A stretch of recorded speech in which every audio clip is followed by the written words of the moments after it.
nasa isip natin pag-trials? Isang napakabigat na salita. Minsan, hindi natin alam na nawawala na tayo ng saya sa ating mga mukha. Tinatanggal niya yung mga interest niya sa ating buhay, sa mga gusto natin. And nagiging black and white yung buhay natin. Nag-ibig. Ayan, trials na. And then, sabi nga ni Apostle Paul, diba? Trials is a part of our Christian life. Not as wasted, not as a wasted pain, but as a good training ground. Yung mga trials natin, nagpo-produce siya ng endurance. At ang endurance are shape our characters. Yung characters, nagkakaroon tayo ng hope. Hope na nagagaling kay Lord. Ano ba yung mga trials kung sa atin lang? Yung trials pag tayo, black and white lang siya. Pag trials kay Lord, makulay, may buhay pag kay Lord, di ba? Trials sa atin is, pag sa ating buhay lang is, meron tayong tanggol sa buhay. Pag we are reckless, nagiging rude tayo. Pag nagiging ignorant tayo sa mga bagay-bagay sa paligid natin, at nagiging L, prefer tayo. And A, minsan, we are aggressive. And L, nagiging lame tayo. And S, nagiging shameful at nagiging sinister tayo sa buhay. Nagkakaroon tayo ng mas maraming na pagkakasala kay Lord. Then, when it comes kay Lord, ano ba si Lord sa ating buhay? Gumawa ko ng ganito kasi someone told me hindi ko marunong explain. So, sabi ko, gagawa ko ng paraan to show na kahit i-translate ko sa inyo how is trials the Lord, how God, ano si Lord sa buhay natin in times of trials. And then, T, He is a teacher. He is a trustworthy sa ating buhay. And R, He is a redeemer and rescuer in times of need. I, He is infinite God. 3 O's sa mga BBC. We have 3 O's.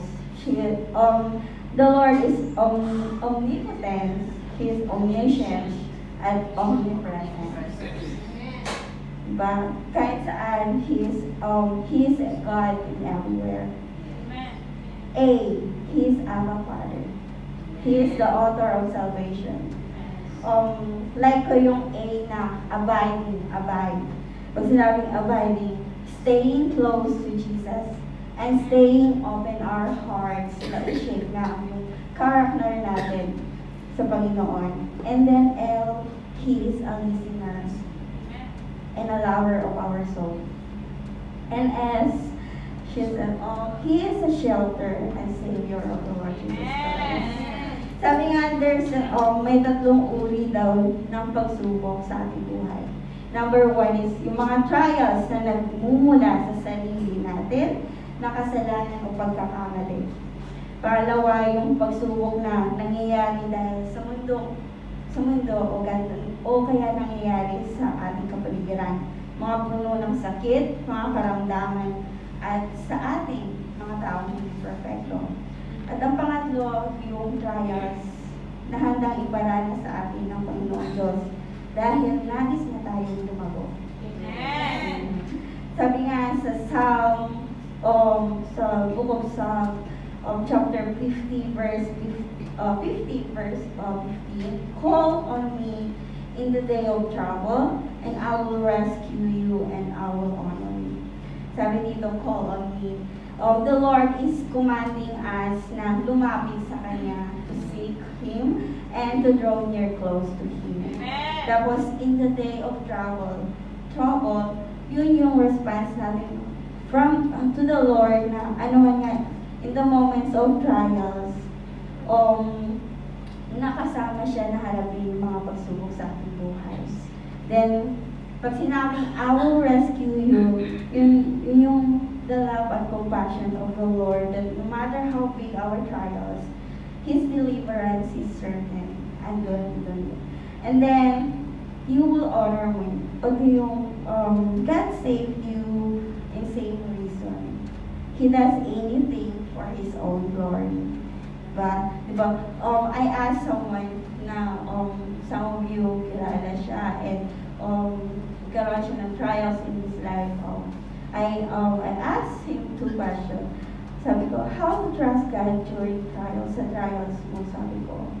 Sabi niya, ask God to fill you with faith in response to the trials before you and ask Him to fill you with strength and courage to face you and overcome it.